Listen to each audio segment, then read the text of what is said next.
The alarm clock buzzed at exactly 6 in the morning, just like it did every single day, but Donald was already awake. He had been lying there for 20 minutes, watching the soft morning light filter through the curtains and land on his wife's face. Glenda was fast asleep. Her breathing was deep and rhythmic, and for a moment she looked peaceful. She did not look like the high-powered executive who ran multi-million-dollar marketing campaigns. She did not look like the woman who constantly checked her 2 phones and sighed when he asked how her day was. In this moment, she just looked like Glenda, the woman he had married 10 years ago when they were both broke college students, sharing a studio apartment and eating instant noodles. Donald carefully slid out of bed, trying not to disturb the mattress. He was a big man with broad shoulders and rough hands, the kind of hands you got from working on engines and fixing things, but he moved with a surprising gentleness. He walked to the kitchen and started his routine. Coffee first. Strong and black for him. Latte with oat milk and 2 pumps of vanilla for her. He made it perfectly every time. He was a mechanic at a local auto shop, and while he did not make a fortune, he took pride in taking care of people. He took pride in fixing what was broken, but lately he felt like the only thing he could not fix was the growing distance between him and his wife. He heard the shower turn on upstairs and knew the peace was over. The day had officially begun. By the time Glenda came down to the kitchen, she was already in work mode. She wore a sharp navy blue suit that probably cost more than Donald's car. Her hair was pulled back tight, and her eyes were glued to her tablet. "Good morning, beautiful," Donald said, placing the latte on the granite island right in front of her. Glenda didn't look up. She just hummed a low sound that might have been a thank you or might have been a groan of stress. She took a sip and immediately frowned. "It is too sweet, Donald. Did you put 3 pumps in this?" "No, just 2, like always," Donald said gently. He turned back to the stove where he was scrambling eggs. "I made your favorite. Eggs with chives and a little bit of smoked salmon. You have a big day today, right? You are leaving for the leadership retreat." Glenda finally looked up, but her eyes were cold. They were not angry, just absent, as if she was looking through him to something more important on the other side. "I do not have time for breakfast, Donald," she said, standing up and grabbing her designer purse. "David is picking me up in 20 minutes. We have to go over the quarterly projections before we get to the lodge. If I eat now, I will just feel sluggish." Donald felt a small pang in his chest, but he pushed it down. He was used to this. David. It was always David. David was her boss, the CEO of the agency. He was young, charismatic, and incredibly wealthy. He was everything Donald was not. Donald wiped his hands on a kitchen towel and walked around the island. "You are riding with David?" he asked, trying to keep his voice neutral. "I thought you were driving your car. You said you wanted to take the Mercedes so you could leave early if the seminars got boring." Glenda sighed a sharp, impatient sound. "Plans change, Donald. David wants the senior team to travel together in the company van, but he is swinging by to get me first so we can strategize. It is efficient. You know how demanding he is. If we do not nail this presentation, the merger might fall through. You do not understand the pressure I am under." "I know you are under pressure," Donald said, reaching out to squeeze her shoulder. "I just thought maybe I could drive you. It is a 3-hour drive to the Silver Lake Resort. We could talk. I could drop you off." Glenda laughed, but it was a dry, humorless sound. "That is sweet, but ridiculous. You have work at the shop, and honestly, I need to focus. I cannot be distracted by small talk about your customers and their transmission problems. This is big league stuff, Donald." She checked her watch and panic flashed across her face. "He is going to be here any second. Where is my other phone?" She started frantically moving papers around on the counter. Donald spotted the sleek black device sitting on the entryway table. "It is over there," he said, pointing. She rushed to grab it. "Okay, I am leaving. I will be gone until Sunday night. Do not wait up for me on Sunday. I might be late, depending on the closing dinner." Donald nodded. He wanted to kiss her goodbye. He leaned in, but she was already turning away, checking a notification on the screen. His lips brushed her cheek near her ear. She smelled like expensive perfume and ambition. "Have a safe trip," he whispered. "I love you." "Yeah, you too," she said distractedly. She opened the front door and walked out without looking back. Donald stood in the doorway and watched. A sleek black SUV was already idling at the curb. The window rolled down, and he saw David in the driver's seat. David was wearing sunglasses, even though it was cloudy. He flashed a bright white smile at Glenda as she climbed in. He did not look at Donald. He did not acknowledge the man standing in the doorway of the house he paid the mortgage on. Glenda shut the door and the car pulled away smoothly, disappearing around the corner. Donald stood there for a long time. The house was silent. The eggs were getting cold in the pan. He felt a heavy weight in his stomach, a mix of loneliness and a strange nagging suspicion he could not quite name. He told himself he was being insecure. Glenda was successful. She was beautiful. Of course she was busy. Of course she had to travel with her boss. That was how the corporate world worked. He was just a mechanic. He did not understand these things. That is what she always told him. He ate the cold eggs alone, standing over the sink. He washed the dishes. He wiped the counters. He went to work at the shop and fixed 3 transmissions and an oil leak. He tried to focus on the hum of the engines and the grease on his hands, but his mind kept drifting back to Glenda. She had seemed so eager to leave, so eager to get into that car with David. When he finished his shift, it was late afternoon. The sun was beginning to dip lower in the sky, casting long shadows across the parking lot. He drove home in his beat-up pickup truck. The house was empty and dark. He turned on the lights and sighed. It was going to be a long weekend. He walked into the garage to get a beer from the fridge, and he saw it, Glenda's Mercedes. She had left it parked in the middle of the garage, taking up 2 spaces. It was a beautiful car, a sleek silver sedan that cost more than Donald made in 2 years. But it was dirty.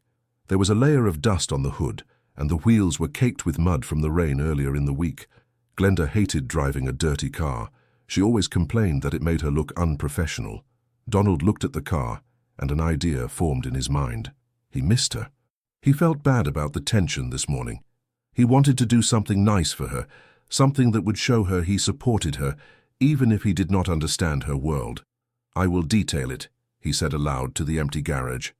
"I will make it look brand new for when she gets back. She will love that." It was a small gesture, but it was the only way he knew how to love. Acts of service, fixing things, cleaning things, making things run smoothly. He grabbed his buckets, his special sponges, and the high-end car wax he saved for special occasions. He turned on the radio to a classic rock station and got to work. He started with the exterior, washing away the grime, polishing the chrome rims until they sparkled. He lost himself in the work. The rhythmic circular motion of waxing the hood was meditative. It calmed his anxiety. After an hour, the outside of the car was gleaming. Now for the interior. He opened the driver's side door. The car smelled like her perfume and stale coffee. He grabbed the trash bag and started clearing out the clutter. Empty water bottles, receipts from Starbucks gum wrappers. Glenda was messy when she was stressed. He vacuumed the floor mats. He wiped down the dashboard. He polished the leather steering wheel. He moved to the passenger side. He vacuumed the carpet there and then reached under the seat. He knew things often rolled under there. He found a tube of lipstick she had lost months ago. He found a few coins. Then he reached further back. His fingers brushed against something paper. It felt like a card. He pulled it out. It was a thick, cream-colored envelope. It wasn't sealed.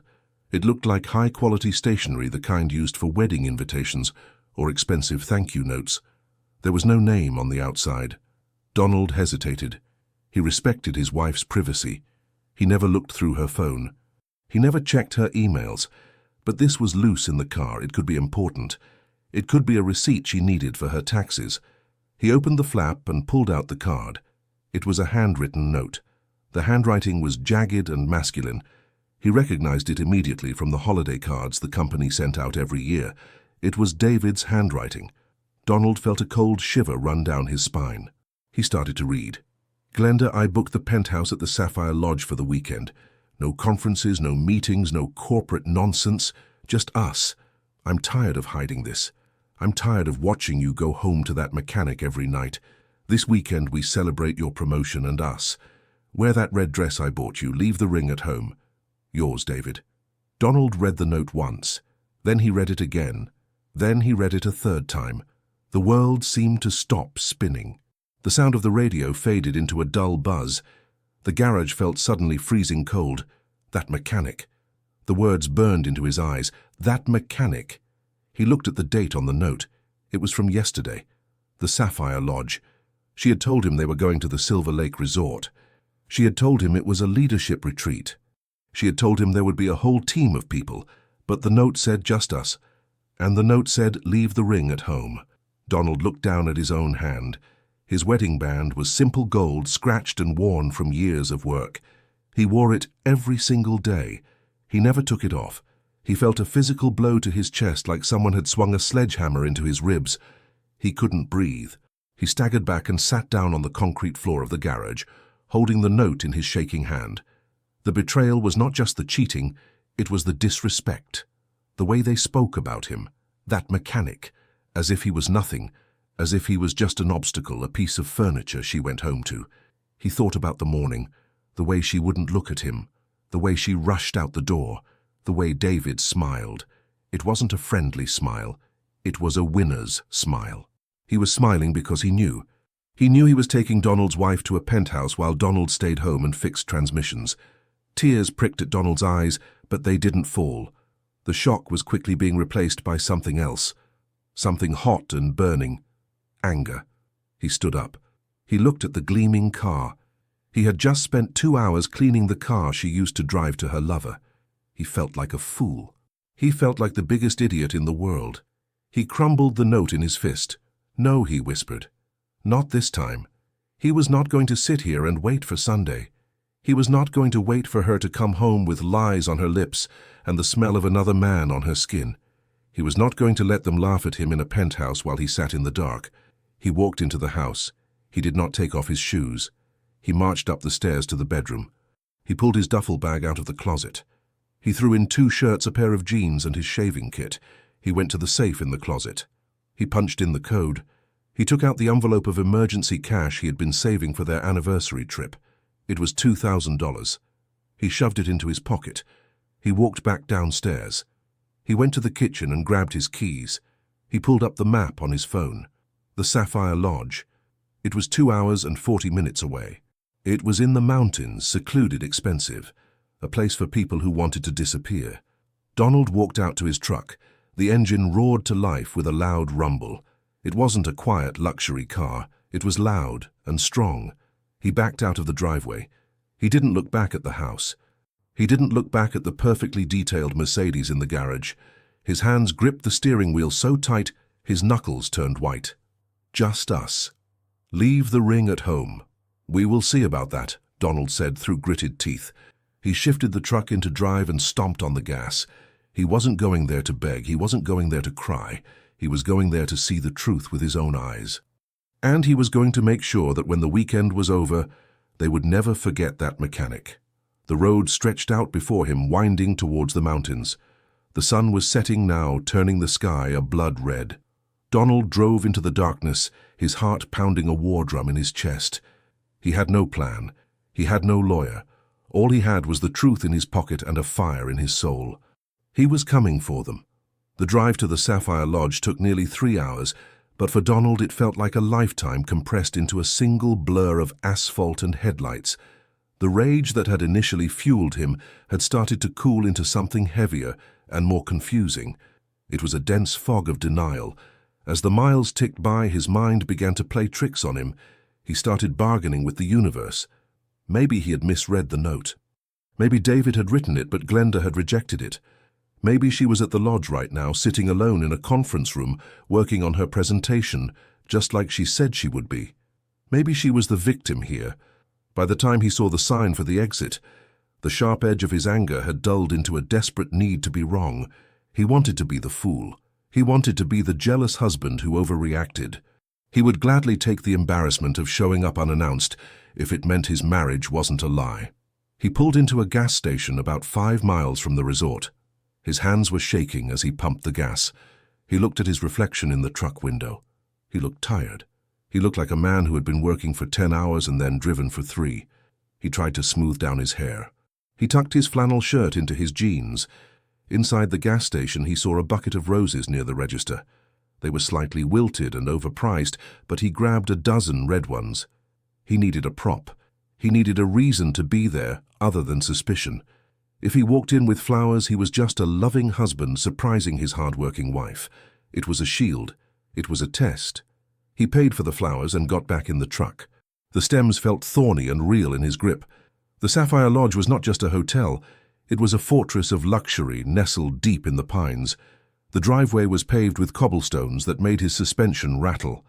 The main building was a massive structure of timber and stone glowing with warm golden light against the night sky. Expensive cars were lined up under the portico, Porsches, Bentleys, and there it was. The silver Mercedes he had waxed only hours ago. Seeing the car sent a fresh jolt of electricity through his veins. She was here.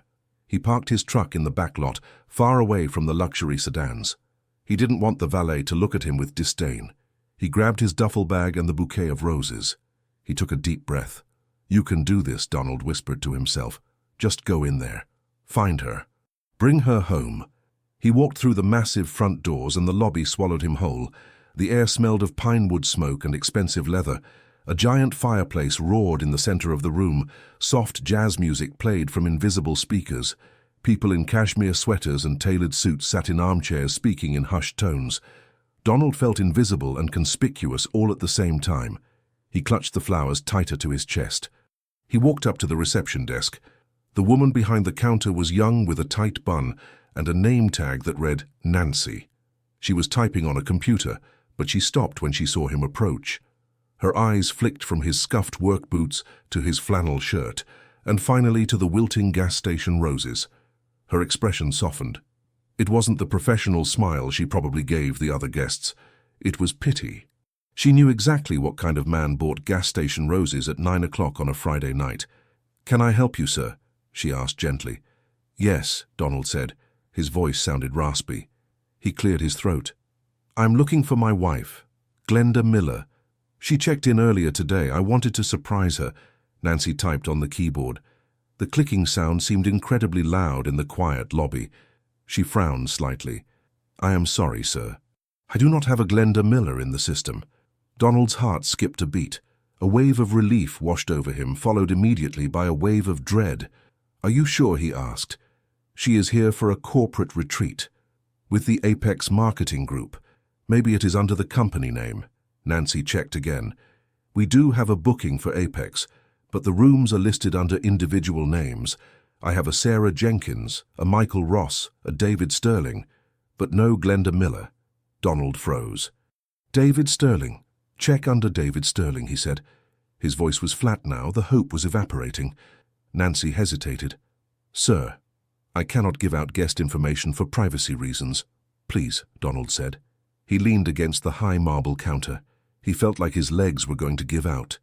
"Look at me. I drove 3 hours. I have flowers. I just want to see my wife. If she is not in his room, then I will turn around and leave. I promise. But I know she is here. Her car is outside." Nancy looked at him. She looked at the flowers again. She saw the desperation in his eyes. She looked around to make sure her manager wasn't watching. "She is not listed as a guest," Sir Nancy whispered, "but Mr. Sterling is in the presidential suite. It is the only room booked under his name, the presidential suite." "And is there anyone else registered to the room?" Donald asked. Nancy looked at the screen. She bit her lip.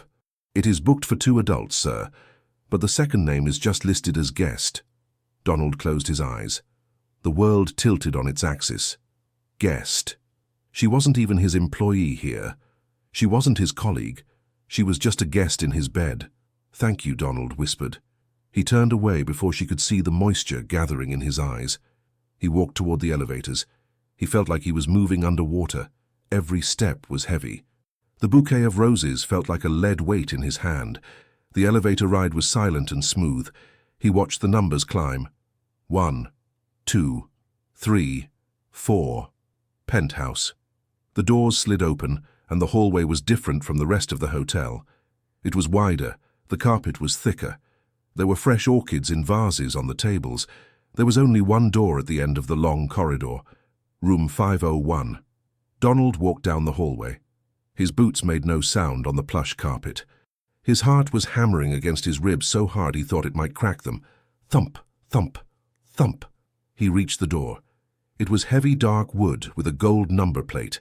He raised his hand to knock. He was going to pound on the door. He was going to scream. He was going to demand answers.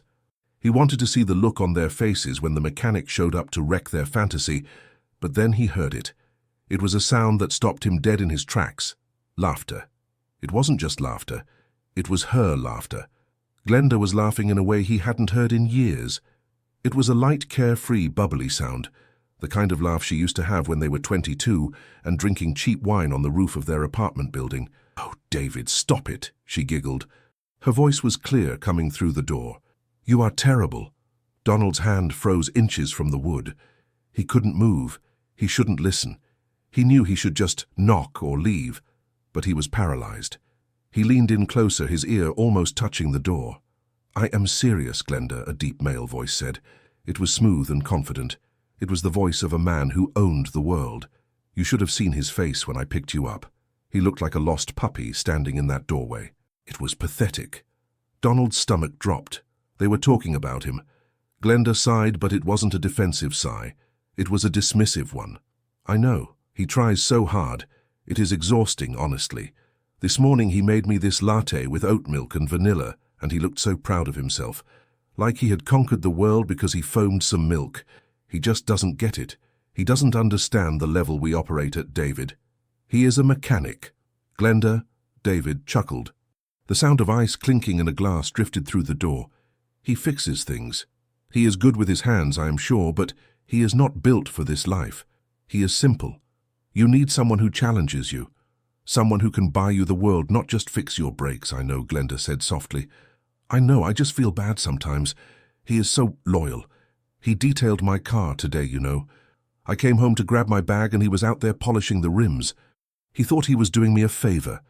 David laughed again, louder this time, a cruel barking sound. "He cleaned the car you used to drive here to sleep with me. That is rich. That is poetic justice. The man is practically a servant, Glenda. He is your chauffeur and your maid. You have outgrown him. You know that, right?" There was a pause, a silence that stretched on for an eternity. Donald held his breath. He waited for her to defend him.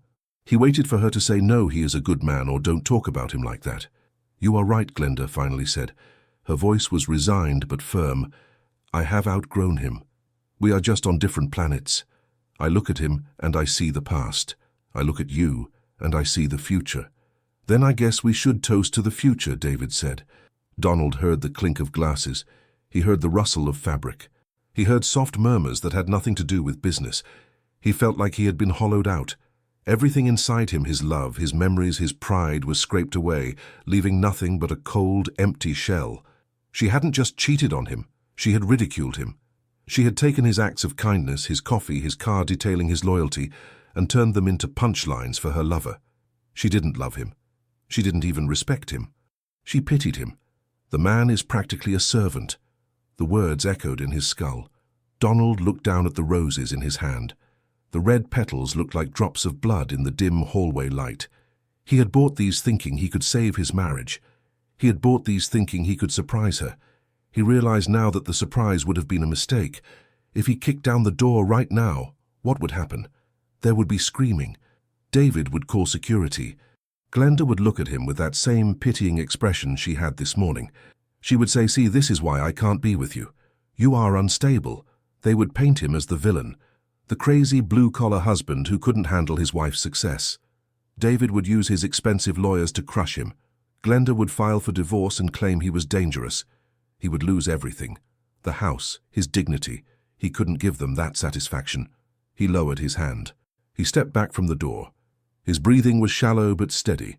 The hot rage from the car was gone. In its place was something much colder, something much more dangerous. It was clarity. He knew exactly where he stood now. He knew exactly who she was. And he knew that simply yelling at them wasn't enough. He needed a plan. He needed to be smarter than them. He needed to be the strategist she claimed he couldn't be. Donald looked at the roses one last time. He didn't throw them at the door. That was dramatic. That was emotional. He wasn't emotional anymore. He walked over to the small table in the hallway where a pristine white orchid sat in a ceramic vase. He carefully placed the cheap gas station roses on the floor next to the table. They looked pathetic there, wrapped in crinkly plastic, next to the elegant hotel decor. Let them find them, he thought, or let the maid find them. It didn't matter. He turned around and walked back to the elevator. He moved silently. He didn't stomp. He didn't slam the wall. He pressed the button and waited. When the doors opened, he stepped inside and watched the hallway disappear. He was leaving the presidential suite behind, but he wasn't leaving the war. He was just retreating to the trenches. As the elevator descended, Donald took out his phone. He didn't call Glenda. He didn't send a text saying, "I know." He opened his banking app. He took a screenshot of the joint account balance. He opened his calendar and noted the date and time. Friday, 9:42 p.m., Sapphire Lodge. He walked out of the elevator and back into the lobby. Nancy was still at the desk. She looked up and saw him. She saw that he was still holding his duffel bag, but the flowers were gone. She saw the look on his face. It wasn't the desperate look of a husband anymore. It was the stony expression of a stranger. "Did you find her?" she asked tentatively. "No," Donald said calmly. His voice was steady. "I must have been mistaken. She isn't here." Nancy nodded slowly, understanding the lie. "I am sorry, sir." "It is okay," Donald said. "Thank you for your help." He walked out of the warm lobby and into the cold mountain air. He walked past the Porsches and the Bentleys. He walked past the silver Mercedes that was gleaming in the moonlight. He didn't touch it. He didn't key the paint. He didn't slash the tires. He walked to his truck and threw his bag in the passenger seat. He climbed in and started the engine. The drive home was going to be long, but he had a lot of work to do. He wasn't going to fix a transmission tonight. He was going to dismantle a life. He put the truck in gear and drove away into the dark, leaving the hotel and his marriage in the rearview mirror. He didn't cry. He didn't scream. He just drove. And as the tires hummed against the pavement, a single thought repeated in his mind, louder than the radio, louder than the wind. "I am not a servant, and you are going to pay for every single pump of vanilla syrup." Donald pulled the truck into the driveway just after 2 in the morning. The house was dark and silent, standing like a hollow shell of the life he thought he had. He turned off the engine, but he didn't move. He sat there for a long time, listening to the ticking of the cooling metal. His hands were still gripping the steering wheel. He felt a strange kind of exhaustion. It wasn't physical sleepiness. It was a deep, soul-crushing fatigue that settled into his bones. He eventually climbed out of the truck. He didn't slam the door. He walked up the path and unlocked the front door with a quiet click. The air inside was stale. He walked through the living room, passing the wedding photos on the mantelpiece. There they were. Glenda in her white dress, smiling like she was the luckiest woman in the world. Donald in his rented tuxedo, looking at her with adoration. He stopped and looked at the photo. He didn't feel the urge to smash it. He just felt a cold detachment. It felt like looking at a picture of two strangers. That boy in the tuxedo was gone. And that woman in the dress never really existed. He didn't go upstairs to their bedroom. He couldn't bear to look at the empty space where she should be. Instead, he went to the guest room down the hall. He threw his duffel bag in the corner and sat on the edge of the bed. He took out his phone. The screen was bright in the dark room. He needed to establish the baseline. He needed to see just how easily she could lie to him. He typed a message. "Hey, honey. I hope you got there safely. I miss you. Hope the presentation goes well tomorrow." He hit send. He watched the screen. It was late, but he knew she wouldn't be asleep. Not if she was with David. 3 minutes later, 3 dots appeared. Then the message came through. "Hey, just saw this. We just finished prepping. It is going to be a long night of work. David is pushing us hard. I miss you too. Go to sleep. I will call you when I can." Donald stared at the words. A long night of work. He let out a short, dry laugh. It was amazing. If he hadn't driven to the lodge, if he hadn't heard her voice through the door, he would have believed her. He would have gone to sleep worrying about her stress levels. He would have felt guilty that she was working so hard while he was resting. Now he just saw the manipulation. Every word was a brick in the wall she had built between them. He didn't reply. He turned off the phone and lay down on top of the covers, fully clothed. He stared at the ceiling until the sun came up. Saturday morning brought a harsh grey light into the room. Donald got up and showered. He washed off the travel and the grime, but he couldn't wash off the reality. He went to the kitchen. He made coffee. Just 1 cup. Black. He sat at the kitchen island, the same spot where he had served her the latte 24 hours ago. He looked around the house. It was a nice house, a 4-bedroom colonial in a good neighborhood. They had bought it 3 years ago. Glenda had insisted on it. She said it was an investment. Investment. The word triggered something in Donald's mind. He stood up and walked to the home office. It was a room Glenda mostly used. She had a large mahogany desk and a wall of filing cabinets. Donald rarely went in there. He had his own space in the garage. But today the rules were different. He sat down at her desk. He opened the top drawer. It was locked. He wasn't surprised. Glenda was private. She always said she dealt with sensitive client data.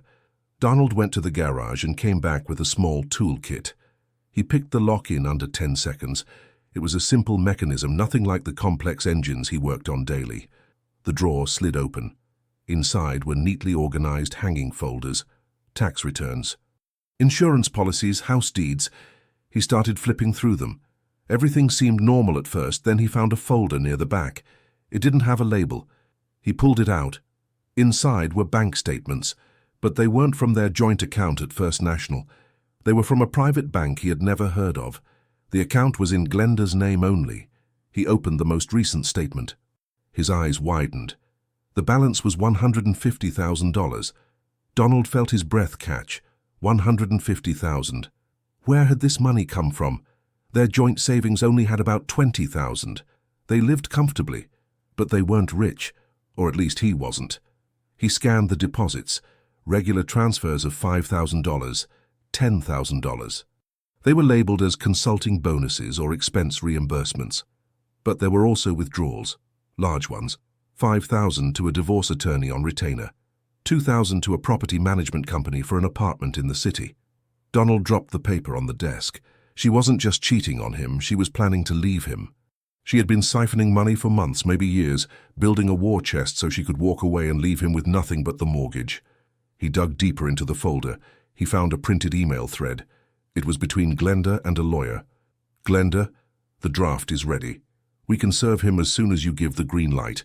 Since the house was purchased with a significant down payment from your bonus checks, we can argue that it is pre-marital adjacent assets. We can likely leave him with just his truck and his tools. Let me know when you want to pull the trigger. Donald felt a cold sweat break out on his forehead. Leave him with just his truck and his tools. That was their plan. David and Glenda were laughing at him in a penthouse, while Glenda's lawyer was plotting to strip him bare. They saw him as a discardable object, a mechanic who had served his purpose and could now be scrapped for parts. He took photos of every single document, the bank statements, the email thread, the account numbers. He uploaded them immediately to a secure cloud storage account he had created for his shop data. He put the files back exactly as he found them. He relocked the drawer. He stood up and paced the room. He needed help. He knew engines. He knew how to fix a transmission that was slipping. He knew how to weld a cracked frame. But this was a different kind of machine. This was a legal and financial machine designed to crush him. He needed an expert. He waited until Monday morning. He spent the rest of the weekend playing the part. When Glenda texted him short, vague updates, he replied with supportive husband emojis. When she called him on Sunday night, sounding fake and breathless, he told her he loved her and couldn't wait to see her. He almost vomited when he hung up, but he did it. He had to keep her comfortable. He had to keep her thinking he was the dumb, loyal dog. On Monday morning, he called in sick to the shop. It was the first time in 5 years. He drove to the city. He didn't go to the family lawyer who had helped them close on the house. That guy was Glenda's friend from college. Donald needed a shark. He found the office of a man named Richard Thorne. He was a divorce attorney with a reputation for being ruthless. His billboard said, "Don't get mad, get everything." Donald sat in the leather chair across from Thorne. Thorne was a small man with sharp eyes and a suit that looked like it was made of steel wool. Donald laid it all out. The trip to the lodge, the conversation he overheard, the hidden bank account, the emails about the house. Thorne listened without interrupting. He took notes on a yellow legal pad. When Donald finished, Thorne leaned back and steepled his fingers. "You have good instincts," Donald Thorne said. His voice was gravelly. "Most guys kick down the door and lose their leverage. You kept your mouth shut. That is going to save you." "Can you save my house?" Donald asked. Thorne smirked. "I can do better than that. If she has been hiding assets and commingling marital funds, we can freeze everything. But there is something else here." Thorne tapped the photo of the bank statement on his desk. "These deposits, consulting bonuses. You said she works in marketing, right?" "Yeah," Donald said. She runs campaigns. These numbers don't add up, Thorne said. $10,000 reimbursement checks, frequent round numbers, and look at the dates. They coincide with the weekends she is traveling. What does that mean? Donald asked. It means this might not just be a divorce case, Thorne said. This looks like money laundering or embezzlement. If she is sleeping with the boss and receiving off-book payments, it is usually a way to move company money around. Thorne opened a drawer and pulled out a business card. It was black with white text. Valkyrie Investigations. You need to go see this woman, Thorne said. Her name is Sarah. She is the best private investigator in the state. I handle the legal fight, but she finds the ammunition. If David Sterling is involved, there is more dirt than just an affair. Sterling has a reputation. Donald took the card. A reputation. He drove across town to a nondescript office building. Sarah was nothing like he expected. She was a middle-aged woman with grey hair and a warm, grandmotherly smile. But her eyes were like lasers. She listened to Donald's story. When he mentioned David Sterling, she stopped him. David Sterling, she repeated. The CEO of Apex. Yes, Donald said. Do you know him? Sarah sighed and spun her chair around to a filing cabinet. She pulled out a thick folder. I know him, she said. I have had 3 clients in the past 5 years who were married to women working for Apex. 3, Donald asked, shocked. He is a predator, Donald, Sarah said flatly. He targets women in his company. High performers, ambitious. He seduces them with promotions and money. He turns them against their husbands. He convinces them that their spouses are holding them back, that they deserve better. Donald felt a chill. It was exactly what David had said through the door. He is not built for this life. You have outgrown him. It is a script, Sarah said, tossing a few photos onto the desk. Grainy pictures of David with different women. But here is the kicker. It is not just about sex. It is about insurance, Donald asked. Sarah pointed to a diagram on a whiteboard. David runs a slush fund within the company. He uses it to pay for his lifestyle, the jets, the penthouses. But he needs signatures to authorize the transfers. He gets his mistresses to sign off on the expenses. He makes them complicit. Donald stared at the board. So if he gets caught, he throws them under the bus, Sarah finished. He claims they were rogue employees embezzling money. He has a team of lawyers to protect him. The women go to jail or get sued into bankruptcy. And because they cheated on their husbands, they have no support system left. They are isolated. Donald felt sick. Glenda was mocking him. She was stealing money to leave him. But she was also walking into a trap that would destroy her life. She was a pawn in David's game. Does she know? Donald asked. Probably not, Sarah said. She probably thinks she is special. She thinks she is the one who tamed him. They always do. Sarah looked at Donald with intensity. We can bury him, Donald. If we can prove he is the one orchestrating the fraud, we can take him down, and we can use that leverage to get you whatever you want in the divorce. But we need hard evidence. We need to know exactly what she is signing. Donald thought about the home office. He thought about the iPad Glenda sometimes left at home. I can get access to her work email, Donald said slowly. She is logged in on an old tablet at home. She thinks I don't know the password. Don't touch it yet, Sarah warned. If you access it incorrectly, you will leave a digital footprint, and they will know. I will give you a piece of software. You plug a USB drive into the tablet. It will copy everything. Emails, chats, financial documents. She handed him a small silver thumb drive. Do this tonight, Sarah said, before she gets suspicious. Donald took the drive. It felt heavy in his hand. He left the PI's office and walked back to his truck. The sun was setting. The city was busy with people rushing home to their families. Donald sat in the driver's seat and looked at the silver drive. The anger was still there, but it had changed shape. It wasn't just about the betrayal anymore. It was about justice. Glenda had tried to destroy him. She had planned to leave him with nothing. She had mocked his hands and his work. But she didn't realize that by bringing David into their bed, she had brought a criminal into their life. Donald started the truck. He was going to get the evidence. He was going to audit every single lie she had ever told him.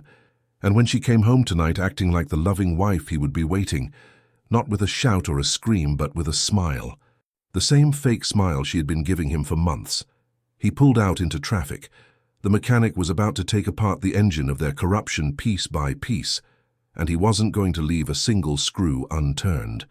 Glenda came home late Sunday night. The sound of her key turning in the lock sent a jolt of adrenaline through Donald's veins, but he didn't jump. He stayed seated on the couch watching a mindless sitcom with the volume turned low. He forced his muscles to relax. He forced his face into a mask of tired affection. This was the performance of his life. She walked in dragging her suitcase.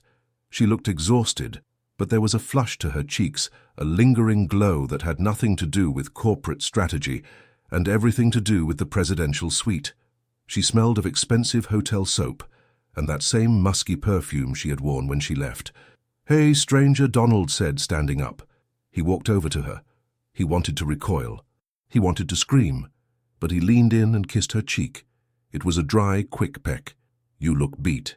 How was the retreat?" Glenda dropped her bag and sighed dramatically. "It was brutal, Donald. Just non-stop meetings. David had us working until midnight every single night. We barely had time to eat.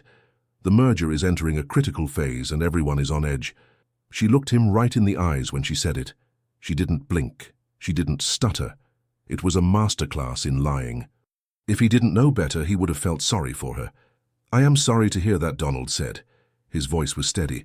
"I bet you are glad to be home. Can I get you anything? Some tea? A glass of wine?" Glenda waved her hand dismissively. "No, I just need a shower. I feel gross. I'm going to wash this weekend off me and then crash. Do not wake me up early tomorrow. I'm going into the office late." She started up the stairs. Then she stopped and turned back.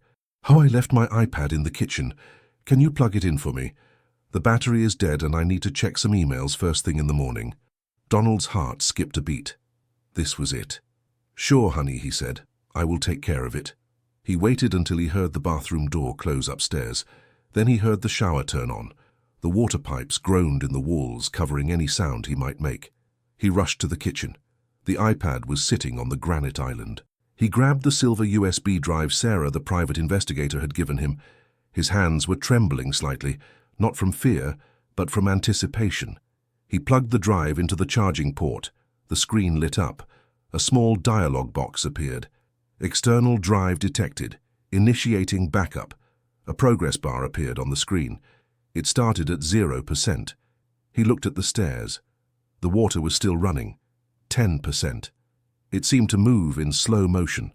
He felt like he was in a spy movie, but the stakes weren't national security. The stakes were his life, his dignity. 20%. He heard Glenda humming in the shower. She was happy. She was washing off the scent of her lover, ready to slip back into the bed of the husband she was planning to destroy. 40%. The screen flashed. "Copying email database." "Come on," Donald whispered. 60%. The water upstairs stopped. Donald froze. The silence in the house was deafening. He heard the bathroom door open. He heard her footsteps on the landing. "Donald," she called out, "can you bring me a towel? I forgot to grab a fresh one." "I am coming," he shouted back. "Just a second." He looked at the screen. 85%. Copying financial records. He couldn't leave the kitchen. If she came down and saw the drive plugged in, it was over. She would know. She would alert David. They would cover their tracks before he could prove anything. "I am cold, Donald," she yelled, her voice getting impatient. "I am looking for the fluffy ones," he yelled back, stalling. "I think they are in the dryer. 95%. He heard her footsteps on the stairs. She was coming down. "Donald," she said. The screen flashed green. "Transfer complete." Donald ripped the USB drive out of the port and shoved it into his pocket, just as Glenda walked into the kitchen, wrapped in a small hand towel, dripping wet and looking annoyed. "What are you doing down here?" she asked, shivering. "I asked for a towel, I know," Donald said, grabbing a kitchen towel from the rack. "I was just coming. I got distracted cleaning up." He handed her the kitchen towel. She looked at it with disgust. "This is for dishes, Donald. God, you are useless sometimes." She snatched it and walked back upstairs. Donald leaned against the counter and let out a long breath. He could feel the USB drive burning a hole in his pocket. He had it. He had everything.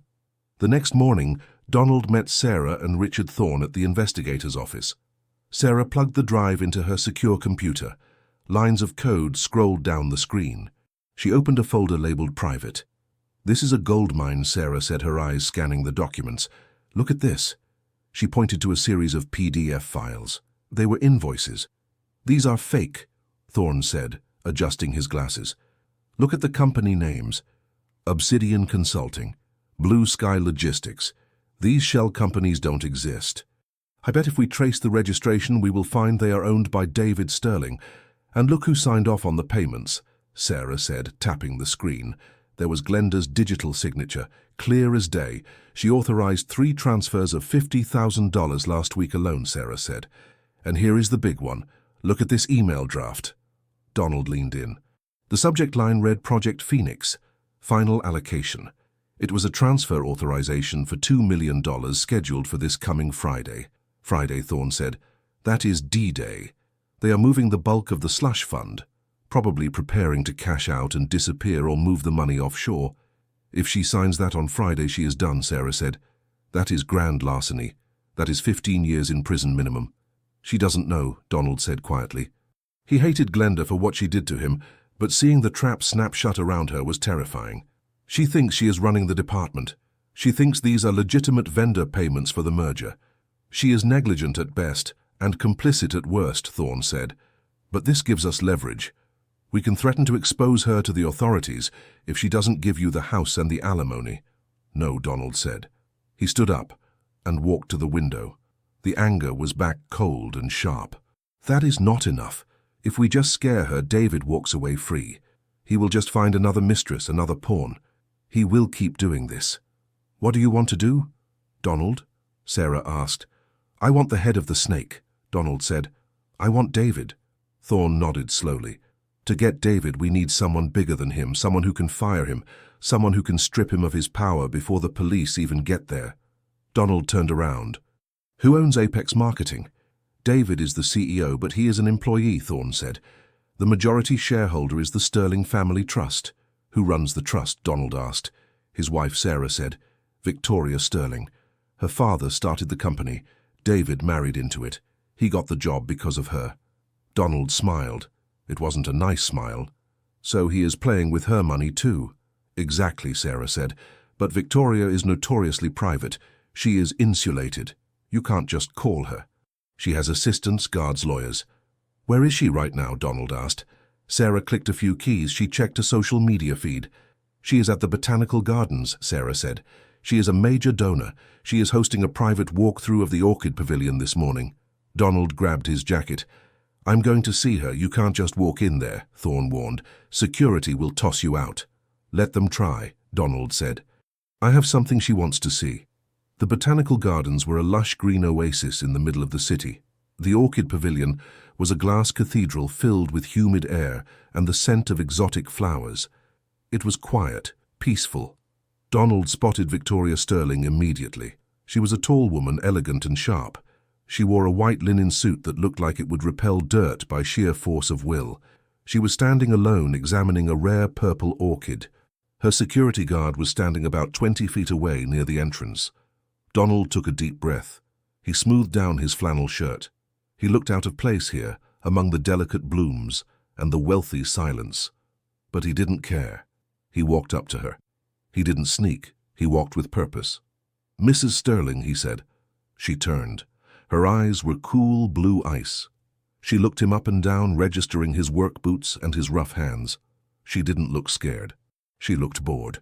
The exhibit is closed to the public until noon, she said. Her voice was like cut glass. Please leave.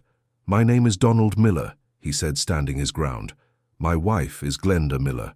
She works for your husband. Victoria's expression didn't change, but her eyes flickered. A tiny crack in the ice. I know who Glenda is, she said. She is the VP of Marketing. She is very talented. Now, if you will excuse me, I'm busy. She slept with him, Donald said. He dropped the words like stones into a calm pond. Victoria didn't gasp. She didn't slap him. She just sighed a weary, tired sound. She turned back to the orchid. Mr. Miller, she said her back to him. You are not the first husband to come to me, and you won't be the last. David is complicated. I have an arrangement with him. As long as he is discreet, I do not interfere. If you are looking for sympathy, you're in the wrong garden.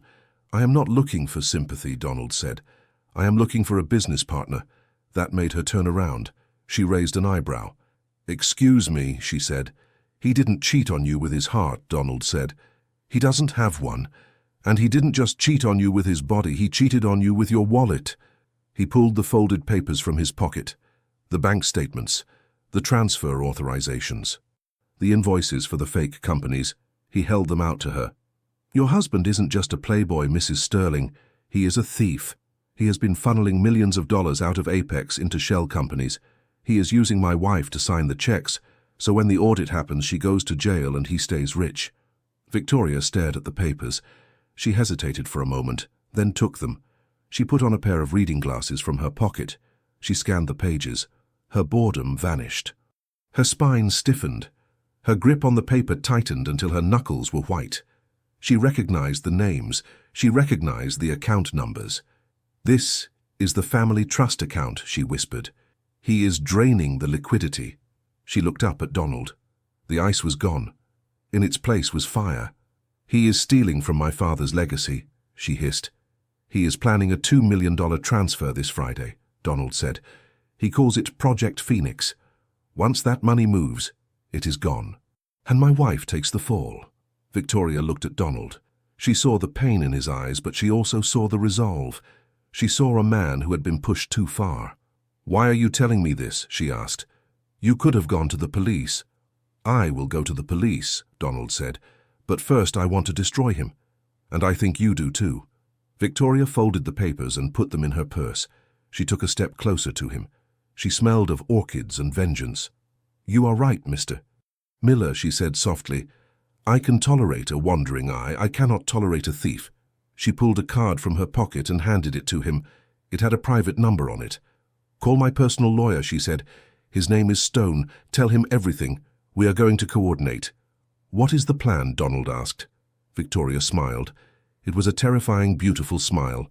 Friday is the quarterly board meeting, she said. David is presenting his successes to the shareholders.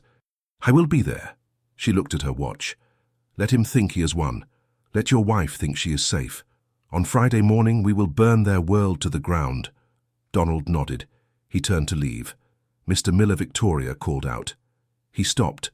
Thank you, she said. Donald didn't smile. He just nodded and walked out of the glass house. He drove home feeling lighter than he had in weeks. The alliance was formed. The pieces were moving. When he got home, Glenda was in the kitchen drinking wine. She looked happy. She was texting on her phone, probably updating David. Hey, honey, she said, not looking up. I was thinking, we should talk about the future. Donald walked to the fridge and got a water. He leaned against the counter and looked at her. He looked at the woman he had loved for 10 years. The woman who was about to sign her own death warrant. What about the future, he asked. Well, Glenda said, putting the phone down, I have been thinking that maybe we have grown apart. My career is taking off and you seem happy where you are. Maybe we should discuss a separation. Amicably, of course. She smiled, that fake, condescending smile. She thought she was being generous. She thought she was managing him. Donald took a sip of water. He kept his face blank. You might be right, Glenda, he said. We are in very different places. Exactly, she said, relieved. I am glad you see it. We can talk about the details later. Maybe this weekend. Sure, Donald said. Let's talk on Friday. Friday seems like a good day for everything to change. Glenda beamed. Perfect. Friday it is. She went back to her phone, unaware that she had just agreed to the date of her own execution. Donald walked out of the kitchen. He went to the garage. He picked up a wrench and started working on an old engine block he had on the bench. He needed to keep his hands busy. Friday. 4 days. He would cook her dinner. He would wash her clothes. He would play the fool for 4 more days. And then he would watch the sky fall. Friday arrived with a sky the color of bruised iron. The air was heavy and still, as if the world itself was holding its breath, waiting for the storm to break. Inside the house, the routine was identical to every other morning, but the atmosphere was charged with a static electricity that made the hair on Donald's arm stand up. He was in the kitchen at 6 sharp. He ground the beans. He steamed the oat milk. He added the 2 pumps of vanilla syrup. He moved with the precision of a surgeon and the detachment of an executioner. Today was not a day for anger. Today was a day for procedure. Glenda came down the stairs 10 minutes later. She was wearing the red dress. It was a stunning piece of clothing tailored to perfection, hugging her curves and commanding attention. It was the dress David had told her to wear in the note.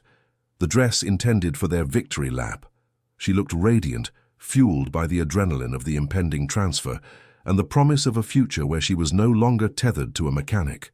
"Good morning, Donald," she said, breezing past him to grab her latte. She didn't look at him. She was already typing on her phone, her thumbs flying across the screen. "Good morning, Glenda," Donald said. His voice was calm. "You look nice. Is that new?" Glenda paused for a fraction of a second. "Oh, this old thing. No, I have had it for ages. You probably just forgot." She took a sip of the coffee and hummed with satisfaction. "Finally, you got the foam right. It is actually drinkable today." "I am glad," Donald said. He turned back to the sink to wash the milk pitcher. He didn't want her to see his eyes. If she looked closely, she wouldn't see the adoration she was used to. She would see the cold, dead stare of a man watching a train wreck in slow motion. "I have to run," she said, checking her watch. "The board meeting starts at 10, but David wants to do a final prep session." "This is it, Donald. After today, everything changes." She said it with a smile that was meant to be reassuring, but Donald heard the double meaning. After today, she would be rich. After today, she would be free of him. "Yes," he said, wiping his hands on a towel. "After today, everything changes." She walked to the door, her heels clicking loudly on the hardwood floor. She grabbed her purse and her briefcase. She opened the door and let the morning light flood in. "Don't wait up for me," she called out over her shoulder. "We are going to celebrate after the meeting." "I might stay in the city." "Have a good day," Glenda, Donald said softly. The door clicked shut. Donald stood in the hallway for a long moment, listening to the sound of the Mercedes engine fading into the distance. Silence rushed back into the house, filling the empty spaces. He didn't go to work. He didn't go to the garage. He walked up the stairs to the bedroom. He pulled a stack of cardboard boxes from the back of the closet. He had bought them 2 days ago and hidden them. He opened her closet. He started with the shoes, the Jimmy Choos, the Pradas, the heels she wore to dinners he wasn't invited to. He packed them methodically, pairing them up and placing them in the box. He moved to the clothes, the suits, the silk blouses, the red dress she would never wear again. He wasn't throwing them out the window. He wasn't burning them. He was packing them. It was the final act of service. He was cleaning the house. He was removing the clutter. As he packed, he placed his phone on the dresser and turned the volume up. He was waiting for the signal. At Apex Marketing, the mood was electric. The headquarters was a glass tower that scraped the sky, a monument to corporate vanity. Glenda walked into the building like she owned it. She swiped her badge and nodded at the security guard who smiled back. She felt powerful. She felt untouchable. She took the elevator to the top floor. The executive suite was buzzing. Assistants were running back and forth with coffees and files. David was standing by the window in the boardroom, looking out at the city below. He looked like a king surveying his kingdom. He turned when she entered. He flashed that $1,000,000 smile. "There she is," he said. "The woman of the hour. You wore the dress." Glenda smiled and did a little spin. "You asked." "I delivered." David walked over and kissed her quickly on the cheek. It was performative. There were other people in the room, but they were all part of the inner circle. They knew, or at least they suspected. "Are we ready for the transfer?" Glenda asked, keeping her voice low. David nodded. "The authorization is queued. As soon as the board approves the quarterly report, we hit the button. By noon, the funds will be in the Cayman account. By tonight, we will be drinking champagne in a suite that makes the Sapphire Lodge look like a motel." Glenda felt a thrill of excitement mixed with a tiny shard of guilt. She pushed the thought of Donald away. He would be fine. She would leave him the house. That was generous enough. The board members started to file in. They were old men in grey suits representing the Sterling Family Trust and various investment funds. They sat around the massive mahogany table, opening their laptops and adjusting their glasses. David took his seat at the head of the table. Glenda sat to his right. "Shall we begin?" David said, his voice booming with confidence. Just then, the heavy double doors at the back of the room opened. It wasn't a waiter with water pitchers. It was Victoria Sterling. The room went deadly silent. Victoria never came to quarterly meetings. She was a silent owner, a figurehead who preferred her orchids to spreadsheets. But today she looked nothing like a gardener. She was wearing a white suit that looked like armor. Her hair was pulled back tight. And she was not alone. Behind her walked two men in dark suits who were clearly not corporate. They had the grim, serious look of federal agents. Behind them was Richard Thorne Donald, shark of a lawyer, holding a thick leather folder. David stood up, his smile faltering for the first time. "Victoria," he said, his voice cracking slightly. "What a pleasant surprise. We weren't expecting you." "Sit down, David," Victoria said. Her voice was not loud, but it carried a weight that crushed the air out of the room. She walked to the front of the room, ignoring the empty chair offered to her. She stood next to the projection screen.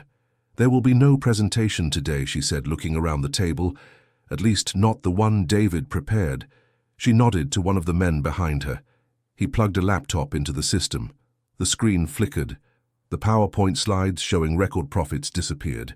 Instead, a series of bank statements appeared. Glenda squinted at the screen. She recognized the logo. It was the private bank she used. "What is this?" David asked, trying to sound indignant. "This is highly irregular." Victoria ignored him. She pointed at the screen. "This is a record of unauthorized transfers from the Sterling Trust into a series of shell companies owned by Apex employees," Victoria said. "Over the last 3 years, $15 million has been siphoned out of this company." A gasp went around the room. The old men in grey suits sat up straighter. Glenda felt her stomach drop. 15 million, she thought it was just the bonuses. She didn't know it was that much. And this, Victoria continued, clicking a remote. "This is the authorization for a transfer scheduled for today. $2 million. Project Phoenix." The screen showed the document. And there at the bottom, magnified for everyone to see, was Glenda's signature. Glenda stopped breathing. She looked at David. He wasn't looking at her. He was looking at Victoria, sweat beading on his forehead. "This is preposterous," David stammered. "I know nothing about this. If there is fraud, it is being committed by rogue employees." Victoria smiled. It was a cold, terrifying smile. "Is that so, David? Rogue employees?" David turned slowly to face Glenda. His eyes were wide and desperate. He pointed a shaking finger at her. "Glenda," he said, his voice rising to a shout. "What have you done?" Glenda froze. Time seemed to stop. She looked at the man she loved, the man she was leaving her husband for. "David," she whispered, "what are you saying? You told me to sign those. You said they were vendor payments." "I did no such thing," David yelled, playing to the audience. "I trusted you with the accounts. I trusted you to manage the marketing budget. I had no idea you were funneling money into fake companies." The betrayal hit Glenda like a physical blow. It was worse than the cheating. It was total annihilation. He was framing her, just like the private investigator had predicted. He was throwing her to the wolves to save himself. "You are lying," she screamed, standing up. Her chair clattered backward. "You set this up. We have a plan. We are leaving together tonight." David looked at the board members, shaking his head in mock disbelief. "She is delusional. She is clearly unstable. I think we need to call security." "We don't need security," Victoria said calmly. "We have the police." She nodded to the agents. They stepped forward, but they didn't walk toward Glenda. They walked toward David. "Mr. Sterling," one of the agents said, "we have a warrant for your arrest for wire fraud, embezzlement, and grand larceny." David's face went pale. "What?" "No. Look at the signature. It is her." "Yes, it is her signature," Victoria said. "But we have the emails, David. We have the chat logs where you instructed her to sign them. We have the IP addresses proving you set up the shell companies. And we have the testimony of your wife." Victoria stepped closer to him. Her eyes were blue ice. "You thought I was just a gardener, David. You thought I was stupid. But you forgot who my father was. I built this company's security protocols myself." The agents grabbed David's arms. He struggled, his dignity crumbling into panic. "Victoria, please," he begged. "It was a mistake. We can work this out. I love you." Victoria laughed, a sharp, bitter sound. "Talk to my lawyers, David. You're fired. And get out of my building." As they dragged David out of the room, kicking and screaming, Glenda stood there, trembling. She was safe. He was arrested. She was a victim. She looked at Victoria, expecting a nod of solidarity. Victoria turned her gaze to Glenda. It wasn't friendly. "Mrs. Miller," Victoria said, cold and formal. "You are not under arrest. My lawyers have made a deal with the district attorney. Your cooperation in exchange for immunity." Glenda let out a sob of relief. Thank you. Oh God, thank you. I didn't know, I swear I didn't know. But Victoria wasn't finished. However, you are fired. Effective immediately. Your negligence allowed this to happen. And your behavior. Frankly, it disgusts me. Victoria signaled to the back of the room. A man in a cheap suit stepped forward. He wasn't a cop. He was a process server. He walked up to Glenda and shoved a stack of papers into her hand. Glenda Miller, he mumbled. You have been served. Glenda looked down at the papers. Donald Miller versus Glenda Miller. Petition for divorce. She looked up. Everyone was staring at her. The board members, the staff, Victoria. She was standing in her red dress holding her divorce papers, publicly humiliated, utterly alone. Get her out of here, Victoria said, turning her back. Security guards appeared and escorted Glenda out. They walked her past her office where her team was watching. They walked her past the reception desk. They walked her out the front door and left her on the sidewalk. It was starting to rain. Glenda stood on the pavement, shivering. The red dress was getting soaked. Her phone was buzzing in her hand. Notifications were lighting up the screen. Breaking news. Apex CEO arrested in massive fraud scheme. VP of marketing implicated. Scandal at the Sterling Trust. Her world had collapsed in the span of 20 minutes. She needed help. She needed a lifeline. She tried to call her friends, but no one answered. She was radioactive. She looked at her contacts. There was only one name left. One person who had always been there. One person who fixed things. Donald. He would be angry, sure, but he loved her. He was loyal. He would understand that she was a victim too. He would take her back. He had to. He was that mechanic.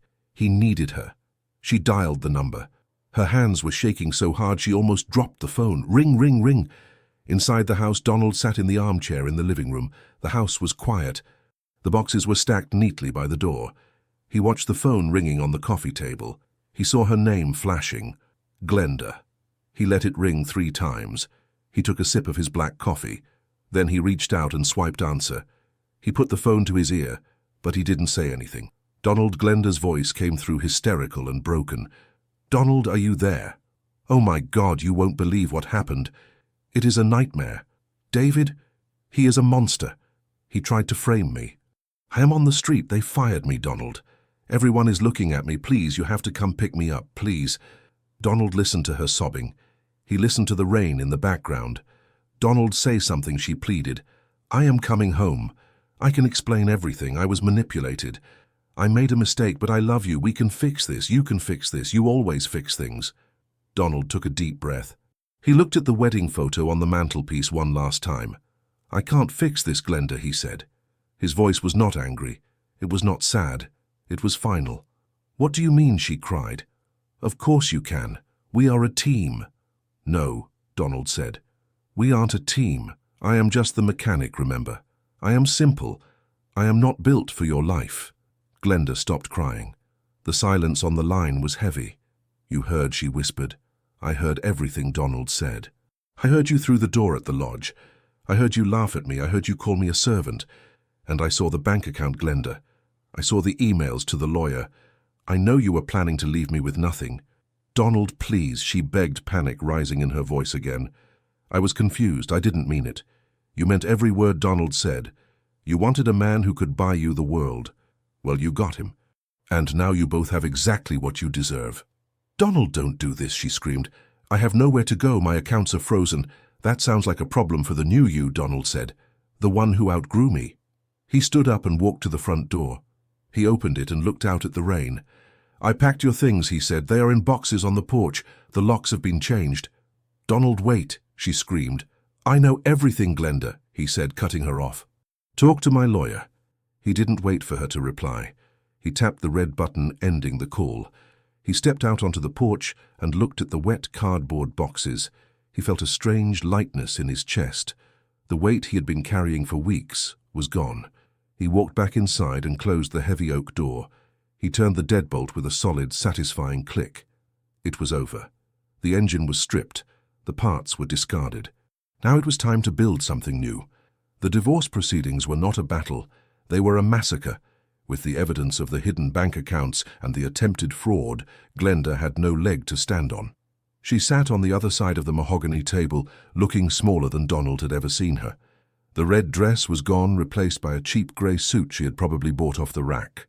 Her high-powered lawyer had quit when the checks stopped clearing, and she was now represented by a court-appointed attorney who looked like he would rather be anywhere else. Donald sat next to Richard Thorne.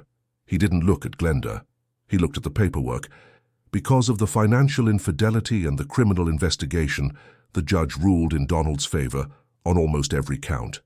He kept the house. He kept his truck. He kept his savings. Glenda was left with her personal debt and a reputation so toxic that no marketing firm in the country would touch her. As they signed the final decree, Glenda tried to catch his eye one last time. "Donald," she whispered, her voice trembling, "I am so sorry. I miss you." Donald capped his pen. He stood up and buttoned his jacket. He looked at her not with hate, but with the indifference of a stranger passing on the street. "You don't miss me, Glenda," he said calmly. "You miss the safety net, but the net is gone." He walked out of the courtroom and into the bright afternoon sun. He took a deep breath. The air tasted different. It tasted like freedom. 6 months passed. The seasons changed, turning the green leaves of summer into the crisp gold of autumn. David Sterling was sentenced to 12 years in federal prison. The trial was the biggest news story in the city for weeks. The prosecution revealed everything, including how he had tried to pin the blame on his mistress. The Project Phoenix transfer became a case study in law schools on corporate greed. Victoria Sterling divorced him, quietly stripped him of his shares, and took back her family name. She sent Donald a single bottle of vintage scotch as a thank you. He drank a glass on his porch and toasted to the empty chair where Glenda used to sit. Glenda's fall was less spectacular but far more painful. With her assets frozen and her career over, she had to move into a cramped studio apartment on the bad side of town. The luxury car was repossessed. The designer clothes were sold to pay for groceries. She found a job eventually. It was the only place that didn't do a background check on corporate fraud. She was working as a barista at a chain coffee shop downtown. One rainy Tuesday morning, a customer came in. He was a big man with broad shoulders, wearing a clean mechanic's uniform with the name Miller Auto Restoration stitched on the chest. Glenda froze behind the counter. It was Donald. He didn't see her at first. He was laughing, talking to the person next to him. It was a woman. She had a kind face and a warm smile, and she was holding Donald's arm with a gentle familiarity. Donald looked better than he had in years. He looked younger. The weight of the unhappy marriage had lifted off his shoulders. He had bought the auto shop where he used to work. He was the owner now. He ran it with honesty and skill, and business was booming. He wasn't just that mechanic anymore. He was a pillar of the community. Glenda watched them from behind the espresso machine. Her heart hammered in her chest. She wanted to call out his name. She wanted to run around the counter and beg him to look at her. But then she looked at her own reflection in the metal of the machine. Her hair was frizzy, tied back in a regulation hat. Her apron was stained with milk and coffee grounds. She looked tired. She looked defeated. And she realized with a crushing certainty that he was right. She had outgrown him once in her own mind. But now he had truly outgrown her in reality. Donald reached the counter. He looked up to order. Their eyes met. The coffee shop seemed to go silent. Donald's smile faded slightly, but it didn't disappear. He didn't look angry. He didn't look sad. He looked at her the way you look at an old car you used to drive. You remember the miles, but you don't miss the breakdowns. "Hello, Glenda," he said politely. "Hi, Donald," she whispered, gripping the counter. "Can I get 2 black coffees, please?" he asked. "To go." Glenda nodded numbly. She made the coffees. Her hands shook as she put the lids on. She wanted to say 1,000 things. "I made a mistake. I was a fool. David used me." But she said nothing. She handed him the cups. "It is on the house," she mumbled. Donald took the cups. He paused. He reached into his pocket and pulled out a $10 bill. He placed it in the tip jar. "No," he said. "You earned it." He turned to the woman next to him and smiled. "Ready to go?" She nodded and took his hand. "Who was that?" she asked as they walked toward the door. "Just someone I used to know," Donald said. He pushed the door open and the bell chimed. He walked out into the rain, holding the door for his new partner. He didn't look back. Glenda watched him go. She watched him get into his truck, which was polished and gleaming. She watched him drive away, disappearing into the traffic of the city. She stood there alone, surrounded by the smell of burnt coffee and the noise of strangers. She looked at the $10 bill in the jar. It was more kindness than she deserved, and less than she had lost. She realized then that revenge wasn't about screaming matches or slashed tires. The greatest revenge was simply being happy without the person who thought you were nothing. Donald didn't hate her. He didn't need to. He had already won the moment he realized his own worth. He was a mechanic. He fixed things. And in the end, he had fixed the most important thing of all, his life.